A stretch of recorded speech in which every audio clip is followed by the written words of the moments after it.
دیکھیے کہ یورپ کے مختلف ممالک نے، جن میں ہماری ہی طرح کبھی آپس میں جنگیں ہوا کرتی تھیں، کیسے آپس میں متحد ہو کر ای یو یا یورپین یونین بنا ڈالی۔ اس میں اب ایک کرنسی، ایک پاسپورٹ اور لگ بھگ ایک سی شہریت ابھر آئی ہے۔ کیا ایسا تصور آپ عرب لیگ کے بارے میں کر سکتے ہیں؟ متحدہ عرب امارات کی بڑی تصویر ابھی تک ابھر نہ سکی۔ آپ ہی کی طرح ہمیں بھی خواہش ہے کہ مسلمانوں کی عمدہ لوکیلٹیز ہوں، بڑے اچھے محلے ہوں، صاف ستھری شفاف سڑکیں ہوں، بڑے پیارے مکان ہوں، مسلمان بچے امتحانوں میں بڑے امتیاز سے کامیاب ہوں، اونچے نشانات لے کے آئیں، بڑے اچھے چیمپئن بنیں، پیارے پیارے صحت مند بچے عمدہ سبز و شاداب باغوں میں کھیلتے ہوئے مسکراتے ہوئے، ان کے چہچہانے کی آوازیں سننے ہم بھی ترستے ہیں۔ ہم چہک اٹھتے ہیں جب ہم مسلمان نوجوانوں کو یو پی ایس سی میں یا آئی آئی ٹی میں یا آئی آئی ایم میں امتیاز حاصل کرتے دیکھتے ہیں یا چیمپئن بنتے دیکھتے ہیں۔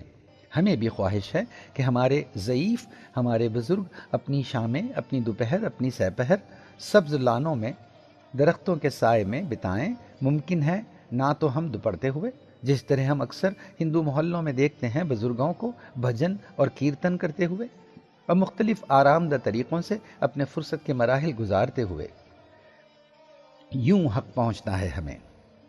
آپ نے ہمیں یہ حق دیا ہے، ہم نے یہ حق آپ کے ساتھ بانٹا ہے کہ ہم دونوں اپنے گریبان میں جھانکیں، اپنے آپ سے پوچھیں کہ کیا ہم بھی توگڑیا اور نریندر مودی کی طرح کچھ حد تک ذمہ دار نہیں ہیں ہماری اس حالت پر پہنچنے کے لیے؟ ہر اقلیت کو ایسی دشواریاں نہیں جھیلنی پڑتی ہیں۔ ہندوستان میں پارسی خاصی آبرو اور عزت سے رہتے ہیں، سکھ اور جینی بھائی بھی۔ پنجاب و دلی میں سکھوں کے ساتھ یقیناً ہندوؤں کا تنازعہ ہوا۔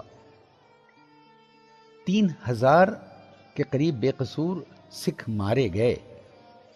خالصتان کے معاملے کو لے کر سکھوں اور ہندوؤں میں خاصی کھچاوٹ ہے، لیکن سارے ہندوستان میں سکھ سرخرو ہیں۔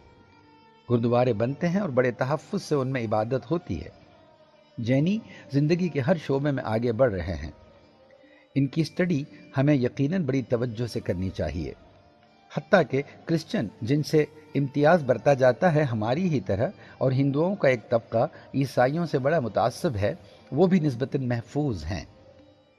الٹے ہر شہر میں آپ کو عیسائی سکولز، عیسائی اسپتال مل جائیں گے، اور بہت ممکن ہے کہ شہر کے 5 بہترین سکولز اور ہسپتالوں میں ان کا شمار ہوتا ہو۔ تو پھر کیوں ہم یہ نہیں کر سکتے؟ بقول شاعر، ایک پتھر کی بھی تقدیر سنور سکتی ہے، شرط یہ ہے کہ سلیقے سے تراشا جائے۔ نہ بھولیں ہم کہ اس ملک میں عیسائیوں کو لگ بھگ وہی مسائل درپیش ہیں جو ہمیں ہیں، لیکن بین الاقوامی سطح پر عیسائی منظم ہیں، طاقتور ہیں۔ یہی وجہ تھی کہ اڑیسہ میں جب ایک گراہم سٹینز کے خاندان پر حملہ ہوا، انہیں بے رحمانہ اور بے دردانہ طریقے سے قتل کیا گیا، تو پوری دنیا اٹھ کھڑی ہوئی۔ حکومت ہند اور حکومت اڑیسہ نے فوراً قدم اٹھائے، ملزم قاتل دارا سنگھ کو پکڑا گیا اور اس کو پھانسی کی سزا سنائی گئی۔ گجرات کے سن 2002 کے مسلمانوں کے مارنے والوں میں سے ایک کو بھی ہنوز پھانسی کی سزا نہیں سنائی گئی۔ بلکہ یہ یاد دلا دیں کہ اڑیسہ میں دارا سنگھ نے گراہم سٹینز کو مارنے سے پہلے 2 مسلمانوں کو بھی مارا تھا، جس کی خبر تک ہمیں نہیں ہوئی کئی دن تک، اور جب ہوئی تو محض اضافتاً۔ ماحصل اس گفتگو کا بس یہ ہے کہ ہم ڈسپینسبل یعنی اضافی یا قابل استثناء ہو گئے ہیں۔ گاجر مولی کی طرح اب ہم بے اثر اور غیر اہم ہو گئے ہیں، اور اس کا ذمہ دار میں ہوں، آپ ہے، ہم سب ہیں۔ یہ اس پوری قوم کا حال ہے جس نے اس ملک پر حکمرانی کی تھی، اس ملک کو عدلیہ کے بہترین پیمانے دیے تھے، بڑی بڑی حکومتیں مہیا کی، بڑی سہولتیں مہیا کی، بلکہ آج بھی لینڈ ریونیو ریفارمز میں یہ الفاظ ہمیں یاد دلاتے ہیں: عہد رفتہ کی، محصول، تحصیل، قانون، کارکن، منیم، سرشتہ دار، منصف، محکم، تعلق دار، ضلع وغیرہ۔ یہ گواہی دیتے ہیں اس بات کی کہ ہم کبھی منتظمین تھے، ایڈمنسٹریٹرز تھے، گورنرز تھے۔ خود گجراتی زبان پر ہم نے ایک چھوٹی سی اسٹڈی کی تھی، اس کے ڈھیر سارے الفاظ فارسی، عربی اور اردو سے لیے گئے ہیں۔ ہندوستان بھرا پڑا ہے مسلم تعمیر یا آرکیٹیکچر کے شاہکاروں سے۔ تاج محل، لال قلعہ، گول گنبد، گول کنڈا، ہمایوں کا مقبرہ اور قطب مینار تو چھوڑیے، شاید ہی کوئی شہر ہوگا جہاں کے شاہکار آثار قدیمہ میں مسلمانوں کی بنائی ہوئی عمارات نہ ہوں۔ ASI یا آرکیولوجیکل سروے آف انڈیا میں مسلمانوں کی بنائی ہوئی تعمیرات کا بہت بڑا ریکارڈ موجود ہے۔ ہندوستان کی زندگی کے ہر شعبے پر مسلمانوں کی چھاپ ہے، موسیقی، لباس، غذا، باغات، ہر طرف۔ مگر نشاط و شالیمار کے بنانے والے مسلمانوں نے تو اب گویا ہریالی ہی کھو دی۔ اب مسلم بستیوں میں ڈھونڈنے کو بھی درخت نہیں ملتے۔ کبھی ہم اہم کام کرتے تھے اور اہم مانے جاتے تھے، اب ہم فضولیات میں الجھے ہوئے ہیں، اس لیے فاضل ہیں، زائد ہیں، اضافی ہیں۔ ہیڈنگ: سرمایہ گراں قدر۔ اتنا گراں قدر سرمایہ ہمارا تھا، بلکہ اب بھی ہمارے یہاں ایسے شاندار ڈھانچے موجود ہیں، ایسا گراں قدر ورثہ ہے اور ایسی روایات موجود ہیں جن کے بل بوتے ہم جلیل القدر مستقبل تعمیر کر سکتے ہیں۔ ہم حیران رہ جاتے ہیں کہ یہی مسلمان ہیں جو اتنی بدنظمی اور بے ترتیبی سے جھونپڑ پٹیوں میں رہتے ہیں، اور یہی مسلمان ہیں جو مساجد میں آنن فانن سیدھی صفیں بنا لیتے ہیں۔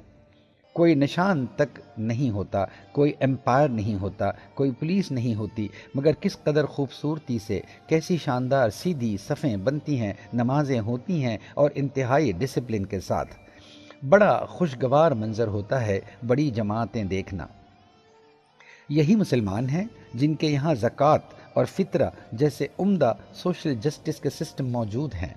یہ مسلمان ہی تو ہیں جن میں معاشرتی خطابت کے لیے، سماجی مسائل پر بحث کرنے کے لیے جمعہ کا خطبہ جیسی صورت یا ترکیب موجود ہے۔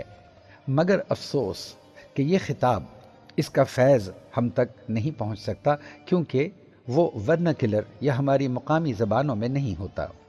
نہ مخاطب کو اور نہ خطیب ہی کو پتہ ہوتا ہے کہ کیا کہا اور کیا سنا جا رہا ہے، اور پھر ہماری آدھی تعداد کو اس سے محروم کر دیا گیا ہے۔ خواتین کی اس تک پہنچ ہی نہیں۔ غنیمت ہے کہ ہر جگہ ایسا نہیں ہے۔ کئی مسلم ممالک میں اب اس سلسلے میں کچھ پیش رفت ہو رہی ہے۔ برسبیل تذکرہ ایک اور المیہ بھارت کے مسلمانوں کا یہ ہے کہ ان کی غریبی ان کی امیری کے عین بیچوں بیچ واقع ہوئی ہے۔ اربوں روپوں کی اوقاف کی جائیدادیں آج بھی لگ بھگ تمام ہندوستان میں بکھری پڑی ہیں، لٹ رہی ہیں۔ سچر کمیٹی نے دکھلایا کہ کیسے اوقاف کی جائیدادوں کا ناجائز استحصال ہو رہا ہے۔ بھارت میں کوئی 5 لاکھ رجسٹرڈ وقف ہیں، جو کوئی 6 لاکھ ایکڑ زمین کے مالک ہیں۔ ان کی صرف کتابی قیمت 6,000 کروڑ روپوں سے زائد ہے، اور حالیہ قیمت اس سے تو سینکڑوں گنا زیادہ۔ اگر انہیں بس واجبی مارکیٹ داموں پر استعمال کیا جائے تو کوئی 12,000 کروڑ روپوں کی سالانہ آمدنی ممکن ہے۔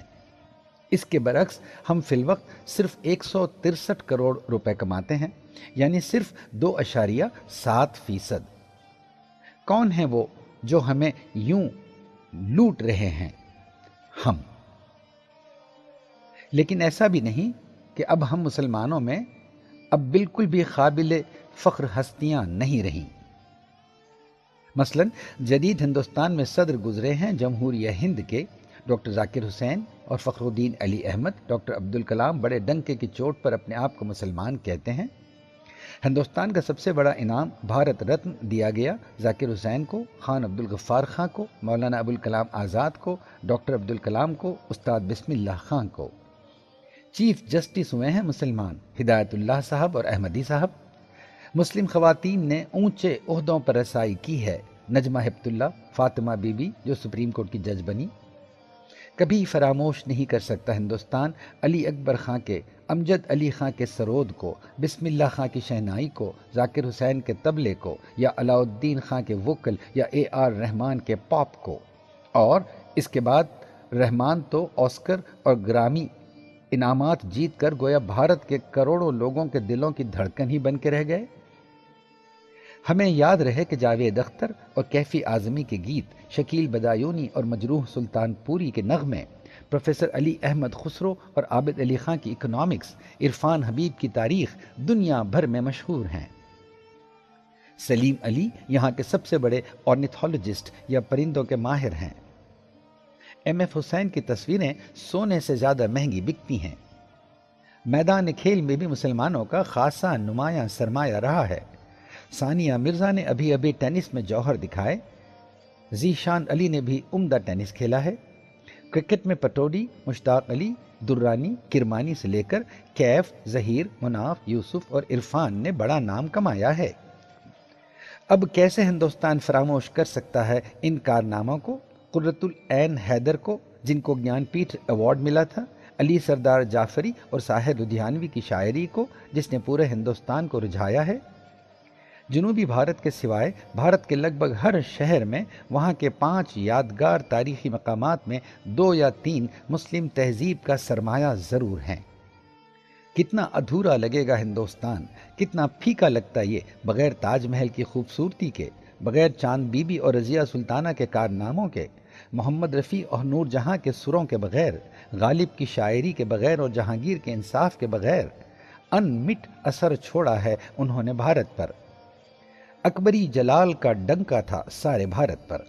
مغل بادشاہ ساری دنیا کے بہترین شاہی سلسلوں میں شمار کیے جاتے ہیں. جہاں ہمیں نوشاد کی دھنیں یاد ہیں، وہیں ٹیپو سلطان اور کیپٹن حمید کے کارنامے بھی ہم کو یاد ہیں. حضرت غریب نواز، حضرت نظام الدین اولیاء اور ایسے بہت سارے صوفیاء کرام نے محبت کا پیغام جو ہندوستان کو دیا، وہ کروڑوں کے دلوں پر آج بھی اثر انگیز ہے. شیروانی گویا ہر ذی مرتبہ ہندو کا لباس بن گیا ہے. شلوار، کرتا، شرارہ، غرارہ کس کی دین ہے یہ؟ ہر 5 ستارہ ہوٹل میں مسلمانوں کے بنائے ہوئے، ایجاد کیے ہوئے کھانوں کا بڑا اہتمام ہوتا ہے. ہندوستان کے کئی نمایاں اور انعام یافتہ مسلمانوں کی ایک اچھی فہرست کے لیے انٹرنیٹ پر ایک ویب سائٹ ملاحظہ کیجیے، جس کا URL کتاب میں دیا گیا ہے، n.wikipedia.org/wiki/list_of_Indian_Muslims. تو پھر کیا ماجرا ہے؟ کیوں ہم عام طور پر اب بھی پیچھے ہیں؟ آئیے پھر سے ہم وہ سبق پڑھیں جس کی طرف شاعر مشرق نے اشارہ کیا ہے. سبق پھر پڑھ، صداقت کا، عدالت کا، شجاعت کا، لیا جائے گا تجھ سے کام دنیا کی امامت کا. خواتین و حضرات، ہم نے اس دردناک بیان میں یہ پیش کرنے کی کوشش کی ہے کہ ہمارا حال اب کیا ہے. اب آگے ہم دیکھیں گے کہ اس حال کو کیسے پہنچے ہم، کیسے ہمارا یہ حال ہوا.